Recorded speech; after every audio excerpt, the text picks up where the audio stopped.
салому дуруди бепоён ба ҳамаи шумо мухлисони азизи телевизиони варзиш. Ин барномаи дар шабакаҳои иҷтимоӣ аст. Ман Фирдавси хурсандам. Рафтем.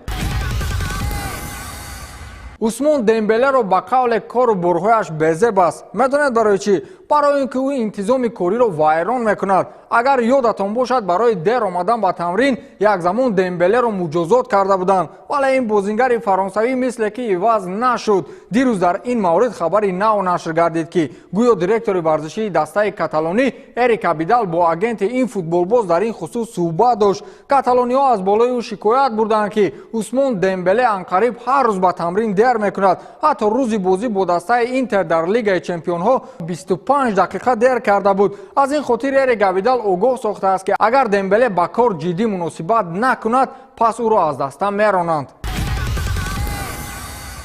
бошгоҳи дивизиони сеюми чемпионати Норвегия бо номи Юнкерен бо Лионел Месси шартнома баст. шумо ҳайрон нашавед, бозингари 16-солаи бо исми Даниел Арек Кнутсен танҳо ному насаби худро иваз кард ва онро бо Лионел Месси мубаддал гардонид. ӯ ин корро аз дӯстдории зиёдаш нисбати Месси кард, чун мухлиси ашадии бозингари аргентинист. ӯ гуфтааст ки ман нақша доштам ки ному насаби худро иваз намоям. аз ин хотир ному насаби кумири худро интихоб кардам. аз ин хотир масъулияти ман дар футбол бештар гардид. ман мехоҳам бо ин ному насаб арзанда бозӣ кунам, гуфтааст Даниел.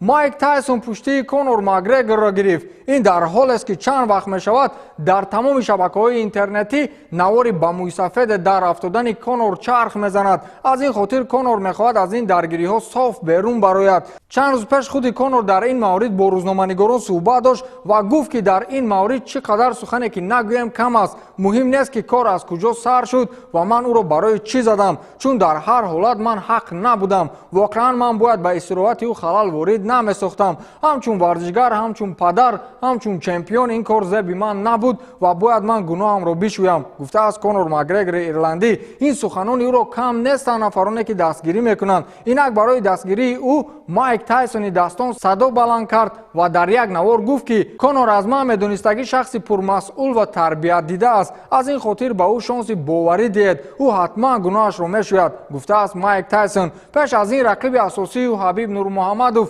суханони зиёде бар зидди ӯ арз дошта буд. бошгоҳи Барселона барои ниммуҳофизатгари бошгоҳи Ювентус ва тими мунтахаби Уругвай Родриго Бентанкур 60 миллион евро пешниҳод кардааст ва то ҳол аз ҷониби бошгоҳи Турунӣ ҳеҷ вокунише нишон дода нашудааст. ёдовар мешавем ки соли 2017 ин футболбоз аз дастаи Бока Хуниорс ба Ювентус гузариш намуда буд. бо пираҳани бошгоҳи Ювентус 51 маротиба ба майдон баромада ба задани 2 гол даст ёфтааст.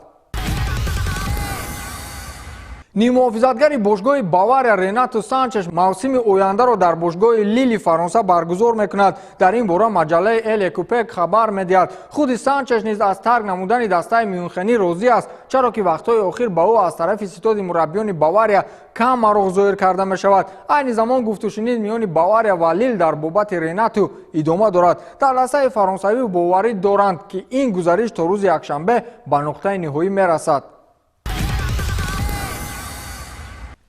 бошгоҳи Ливерпул мехоҳад иқтидори умумии Энфилдро ба беш аз 60 000 ҷой афзоиш диҳад. даста ният дорад ки минбари Энфилд Роудро барқарор кунад. мо вазифа дорем ки бо аҳолии маҳаллӣ масъулони банақшагирӣ кор кунем, зеро ҳоло диққати бештарро ба ҷузъиёти тарроҳии пешниҳодшудаи Энфилд Роуд равона месозем, гуфт директори амалии Ливерпул Энди Хьюз. ҳоло иқтидори умумии Энфилд 54 аз 1074 ҷойро ташкил медиҳад.